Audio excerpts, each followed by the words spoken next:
Hodi Petit Surimi. L'an passé, j'avais fait une vidéo sur le handicap dans les films et cette année, pour la journée internationale des personnes handicapées, je remets ça en parlant de plusieurs mangas qui abordent le thème du handicap. Donc bienvenue dans la 3e case du calendrier de l'Avent. Allez, c'est parti!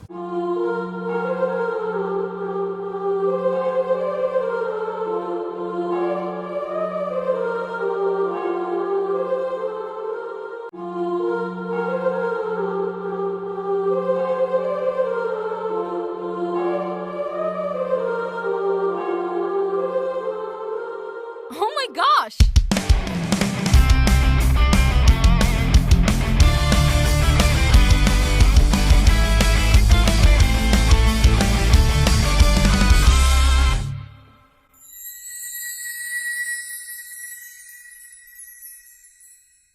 Donc le handicap, on est bien d'accord, ça peut être physique ou mental, mais pour que cette vidéo soit digeste et pas hyper longue, j'ai décidé d'aborder uniquement un handicap physique.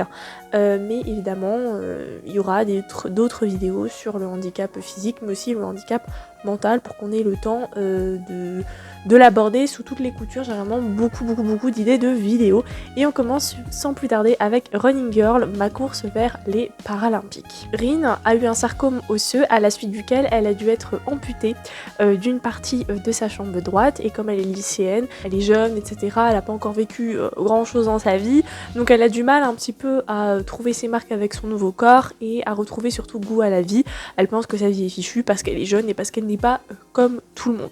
Mais grâce à sa découverte avec un prothésiste un jour des lames, qui sont des prothèses un peu adaptées pour les sportifs, eh bien la jeune fille va se fixer un nouvel objectif, participer aux Jeux Paralympiques de Tokyo. Et c'est pas du tout un spoil parce que le manga commence directement avec une première page où on la voit participer aux Paralympiques, et donc en fait finalement toute l'histoire c'est comment elle en est arrivée à ce point-là. Et je trouvais ça assez judicieux de rappeler que ce n'est pas parce que notre corps ne fonctionne pas comme celui du commun des mortels ou ne répond pas à un standard que ça veut dire qu'on ne peut rien faire de sa vie, parce que c'est clairement un avantage de vivre dans les années 2020, etc.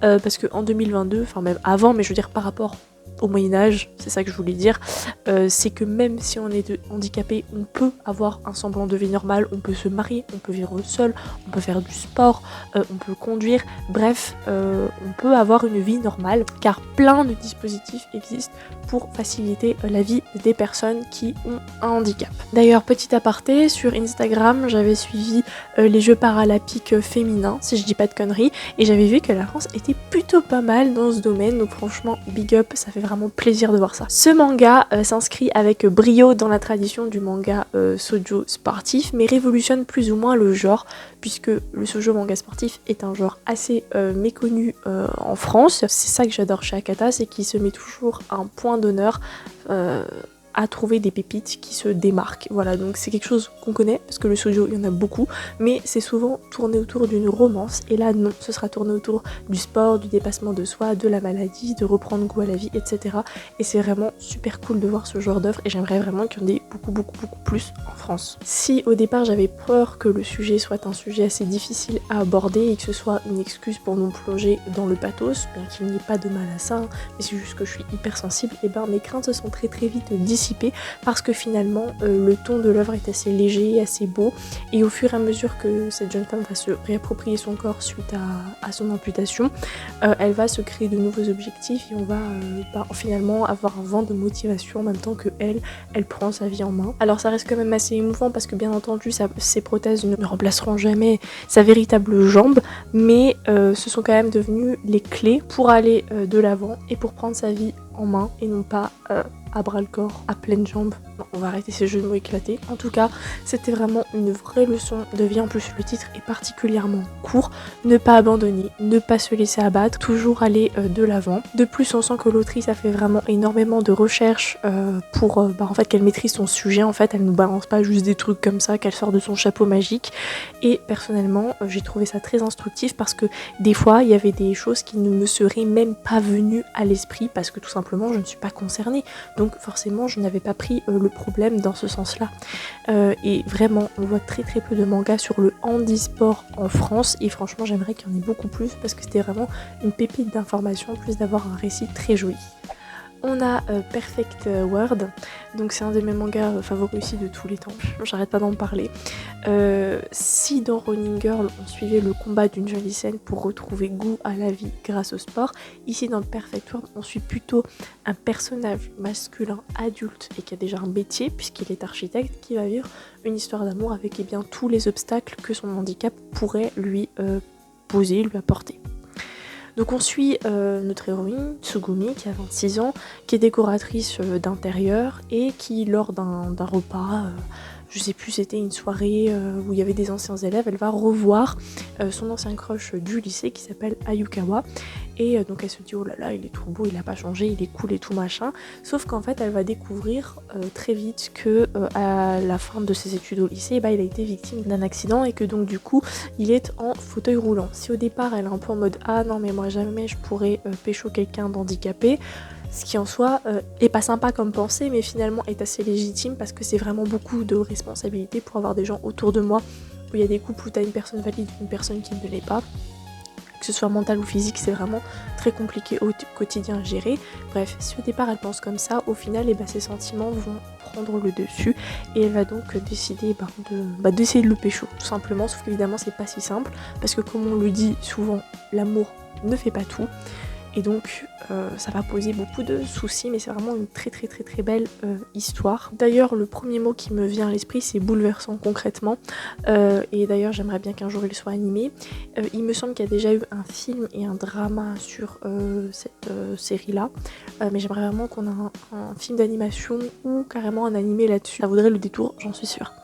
D'ailleurs l'autrice était passée à la Japan Expo 2022 où j'étais, mais j'ai complètement raté la dédicace. J'avais envie de me flinguer, à part ça tout va bien. Bref, l'histoire est bien belle, même si elle reflète une malheureuse réalité, c'est-à-dire que même si l'amour est présent, il y a des obstacles dans la vie qui peuvent nous empêcher de le vivre pleinement. D'un côté on a Tsugumi qui est complètement sous le charme de Ayukawa, mais elle se demande si elle pourrait être effectivement ou pas capable de sortir avec quelqu'un d'handicapé, et l'autre question ne se pose même pas pour Ayukawa qui lui carrément a complètement refusé catégoriquement toute relation depuis son accident, et pourtant le cœur a ses raisons que la raison ignore et une attraction mutuelle va les pousser l'un vers l'autre, envers et contre tout. Et d'ailleurs j'ai beaucoup aimé comment on décrit la vie, les doutes de la personne handicapée, mais pas que, aussi de son entourage, des personnes qui finalement vivent son handicap avec elle finalement.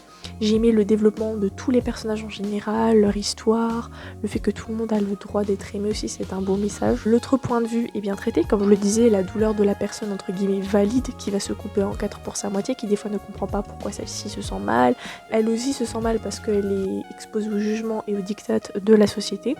En tout cas, ce qu'il faut retenir de par la renaissance des sentiments de ces deux jeunes gens, leur doute face à une relation peu conventionnelle, mais aussi la douleur d'avoir été obligés d'articuler toute leur vie finalement autour d'un événement qui ne dépend pas d'eux, parce que clairement le mec n'a absolument pas demandé à être handicapé, et ça fait vraiment toute la force de l'œuvre, tout en soulignant l'importance en fait d'être bien entouré, puisque le handicap c'est vrai qu'il se vit quand même plus facilement à deux que tout seul. Quand t'es tout seul tu broies du noir, t'es sur toi, tu te dis personne ne m'aimera jamais. Quand t'es à deux c'est dur, mais tu sais qu'il y a quelqu'un sur qui tu peux compter plus ou moins, et qui plus ou moins comprend ce que tu vis, ou du moins a fait l'effort de le comprendre. Et là où je disais qu'ils articulent leur vie autour d'un événement qui ne dépend pas d'eux, Ayukawa concrètement, il a décidé d'être architecte pile poil après son accident, puisque il souhaite construire des appartements ergonomiques et adaptés aux personnes handicapées, et je trouve ça vraiment cool parce que c'est vrai qu'au jour d'aujourd'hui on se pose pas la question de comment ils vont monter dans les bus, comment ils vont faire pour cuisiner chez eux. Pourtant aujourd'hui c'est tout à fait possible de vivre seul quand on a une invalidité quelconque, mais c'est vraiment plein de questions qui sous couvert de romance sont posées dans le manga, et c'est juste excellent, 10 sur 10. Et on termine par A Sign of Affection. Comme je l'ai dit, c'est un de mes mangas préférés de tous les temps. J'ai hurlé de joie quand il a été annoncé en France, et c'est vraiment une œuvre que j'aime énormément. Et je voulais juste simplement le mentionner ici, puisque la protagoniste est atteinte de surdité, donc on va voir entre guillemets comment elle va faire pour pouvoir converser avec l'élu de son cœur et vivre tout à fait normalement, et c'est vraiment une très très belle histoire que j'aime énormément. Ça nous parle de Yuki qui est étudiante et qui a une vie tout à fait normale, donc comme tout le monde, elle a ses potos, elle a les réseaux sociaux, etc. Elle a ses passions, à quelque chose près qu'elle a un handicap, elle est sourde. Voilà, elle est atteinte de surdité. Et un jour dans un train, elle croise un jeune homme dont elle va tomber tout de suite amoureuse, et lui aussi il semble être intéressé par elle. Sauf que le souci c'est que bien que ce jeune homme soit trilingue, je crois qu'il parle plein de langues, donc en soi tu dis cool, ils vont pouvoir communiquer, ben non, vu qu'elle est handicapée, enfin elle entend pas, elle est sourde, et donc du coup il ne connaît pas la langue des signes. Et ce qui est mignon, c'est que comme il va manifester pour elle un intérêt particulier, il va apprendre cette langue des signes pour pouvoir communiquer avec elle et pourquoi pas faire naître leur relation. Et c'est tout ce chemin-là qu'on va suivre tout au long, et je trouve ça juste vraiment trop mimi de faire autant de... c'est pas de sacrifices mais plutôt d'efforts, même si c'est dur, pour pouvoir se rapprocher de la personne qu'on apprécie. Alors oui, ça paraît complètement cocasse que l'héroïne soit sourde alors que le héros est hyper trilingue, mais la thématique qui s'impose au-delà de ça, c'est bel et bien la communication, et qu'au final on n'est pas forcément obligé de parler pour se faire comprendre.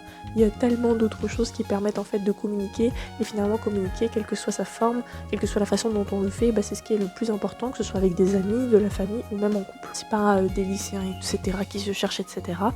Donc ils savent un peu ce qu'ils veulent, mais ils vont apprendre à se connaître, à se comprendre, à faire face à des obstacles, à s'adapter l'un à l'autre, à échanger. Et finalement on se trouve happé par la douceur et la bienveillance qui se dégagent de cette lecture. Personnellement j'ai été très charmée par le style de dessin que je trouvais vraiment très très mignon, et j'ai complètement été séduite par les deux personnages, notamment le personnage féminin, parce que je la trouve vraiment choupie et adorable. La vidéo est à présent terminée, j'espère qu'elle t'aura plu. Activez la petite cloche pour être au courant de toutes mes nouvelles aventures. Sur ce, passe une bonne journée, passe une bonne soirée, Jada.